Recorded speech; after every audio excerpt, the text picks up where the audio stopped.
আসসালামু আলাইকুম রহমতুল্লাহ। প্রিয় নোয়াখালীবাসী, বিগত জুলাই গণ অভ্যুত্থানের পরে এদেশের মানুষের বড় একটি চাওয়া যে আগামী দিনে এমন একটি বাংলাদেশ আমরা গড়ব যে বাংলাদেশের মানুষ সবাই তাদের সম অধিকার নিয়ে বাঁচবে।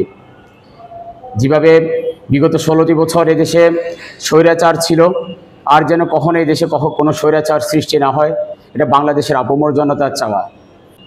মানুষের চাওয়া আগামী দিনে এদেশের নির্বাচনে সকল মানুষ সুষ্ঠুভাবে সবার ভোট দিতে পারবে এবং পিআর পদ্ধতির এমন একটি নির্বাচন হবে যে নির্বাচনের মাধ্যমে সকল মানুষের ভোটের মর্যাদা থাকবে। এই জন্য এই লক্ষ্যে ইসলামী আন্দোলন বাংলাদেশ আগামী 28শে জুন ঢাকার ঐতিহাসিক সোহরাওয়ার্দী উদ্যানে মহাসমাবেশের আহ্বান করেছে। আমরা নোয়াখালী থেকে এক বিশাল জনগোষ্ঠী আসছি। নোয়াখালীর আপামর জনতাকে সঙ্গে নিয়ে আমরা সবাই মিলে আসছি ঢাকায়।